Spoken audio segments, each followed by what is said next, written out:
حدیث پاک میں ہے حضرت عبداللہ بن ام مکتوم، میں یہ حدیث اس لیے سنا رہا ہوں کہ ہماری کئی بہنیں نگاہ کی حفاظت نہیں کرتی، بلکہ خاص طور پر ٹی وی پر تو نامحرم مردوں کو وہ دیکھتی ہیں اور وہ سمجھتی ہیں کہ جیسے عورتوں کے لیے مردوں کو دیکھنے میں کوئی مسئلہ نہیں۔ دیکھیں حدیث پاک ہے ترمذی شریف حدیث نمبر 2787، حضرت عبداللہ بن ام مکتوم رضی اللہ تعالیٰ عنہ نابینا صحابی ہیں، رسول اللہ کی بارگاہ میں آئے، دیکھ نہیں سکتے، نابینا صحابی ہیں، رسول اللہ کی بارگاہ میں آئے، ام المومنین ام سلمہ بیٹھی ہیں اور ام المومنین حضرت میمونہ بیٹھی ہیں۔ یہ کون ہے؟ امہات المومنین میں سے ہیں، اور امہات المومنین کو ہم کیا کہتے ہیں؟ ازواج مطہرات۔ ازواج مطہرات کے معنی کیا ہیں؟ وہ ایسی پاک بیویاں ہیں کہ انہیں کوئی برا خیال آ ہی نہیں سکتا، برا خیال کا کوئی اندیشہ نہیں، ناممکن ہے کہ ان کے دل میں کوئی برا خیال آئے۔ اور آئے کون ہے؟ نابینا صحابی جو دیکھ بھی نہیں سکتے۔ رسول اللہ صلی اللہ علیہ وآلہ وسلم نے حضرت ام المومنین ام سلمہ اور ام المومنین حضرت میمونہ سے فرمایا پردہ کرو، تو دونوں کہنے لگی یا رسول اللہ یہ تو نابینا ہے، ہمیں دیکھ نہیں سکتے۔ تو رسول اللہ نے فرمایا تم تو نابینا نہیں ہو، مطلب یہ کہ تمہیں دیکھنا صحیح نہیں ہے، تمہارا ان کو دیکھنا صحیح نہیں ہے۔ میری وہ بہنیں جو اپنے آپ کے متعلق یہ کہتی ہیں کہ بھئی ہمارے دل میں تو کوئی خیال نہیں آتا، تو میرا سوال یہ ہے کہ ام المومنین ام سلمہ اور ام المومنین حضرت میمونہ کے دل میں کوئی خیال آ سکتا تھا؟ ہرگز نہیں آ سکتا تھا۔ تو خیال آنے کا اندیشہ ہو یا نہ ہو، احتیاط کا تقاضا یہی ہے، عورت کے لیے لازمی یہ ہے کہ وہ نامحرم مرد کو نہ دیکھے۔ فتاوی رضویہ شریف 22ویں جلد صفحہ نمبر 201 پر اعلیٰ حضرت امام اہل سنت نے بھی یہ لکھا کہ مرد نامحرم عورت کو دیکھے یا نامحرم عورت مرد کو دیکھے، دونوں صورتوں میں حرام ہے، چاہے کسی خیال کا اندیشہ ہو یا نہ ہو۔ اسلام پسند نہیں کرتا کہ کسی قسم کی حیت ظاہر ہو، تو جو عورت چست لباس پہنے، پینٹ شرٹ پہنے، اب آپ بتائیے اسلام تو سینہ ظاہر ہو اس کو پسند نہیں کرتا۔ جب عورت مر جاتی ہے تو مرنے کے بعد اس کے کفن میں 2 کپڑے زائد رکھے جاتے ہیں اس کے پردے کے لیے۔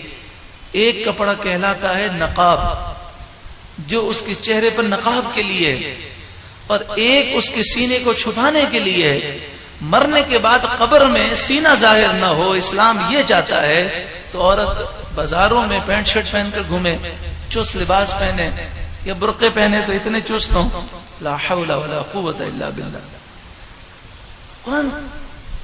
قرآن کی بات ہے۔ ہمارے معاشرے میں کیا کہنے لگے لوگ؟ پردے کا ذکر ہی نہیں۔ ارے پردے کا ذکر نہیں تو قرآن کیوں بیان کر رہا ہے؟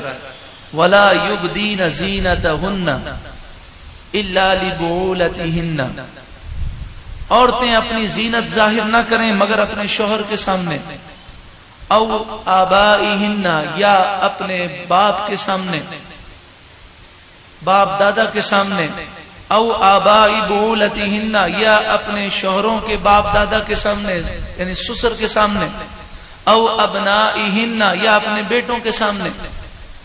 700 جگہ پر قرآن میں نماز کا ذکر ہے، اقیموا الصلاۃ، نماز پڑھو، کتنی رکعتیں پڑھنی ہے، رکوع کیسے کرنا ہے، سجدے کیسے کرنے ہیں، حدیث میں ہے۔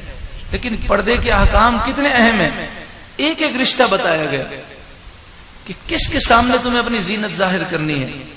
او ابنائی بعولتہن، یا اپنے شوہروں کے بیٹے، او اخوانہن، یا ان کے بھائی، او بنی اخوانہن، یا بھائیوں کے بیٹے یعنی بھتیجے، او بنی اخواتہن، یا بہنوں کے بیٹے یعنی بھانجے، او نسائہن، یا اپنے دین کی مسلمان عورتوں کے سامنے۔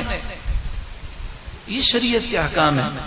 اور ارشاد فرمایا یہاں پر بچوں کا ذکر کیا گیا، اب الطفل الذین لم یظہروا علی عورات النساء، چھوٹے بچوں کے سامنے وہ زینت ظاہر کر سکتی ہیں، اور مفسرین نے فرمایا چھوٹے بچے سے مراد ہے 12 سال سے کم عمر بچہ.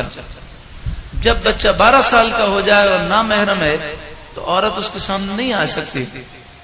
اور بعض لوگوں نے اس کی میعاد جو ہے 10 سال مقرر فرمائی. وَلَا يَضْرِبْنَ بِأَرْجُلِهِنَّ، جو دین کے نام پر ٹیلی ویژن پر مذاق اڑایا جا رہا ہے دین کا، وہ سوچیں اور قرآن سوچیں. قرآن فرماتا ہے بے پردگی تو دور کی بات ہے، وَلَا يَضْرِبْنَ بِأَرْجُلِهِنَّ، اپنے پاؤں بھی زور سے زمین پہ نہ رکھیں. لِيُعْلَمَ مَا يُخْفِينَ مِن زِينَتِهِنَّ، کہ کہیں چھپا ہوا زیور کی آواز نامحرم مردوں تک نہ پہنچ جائے.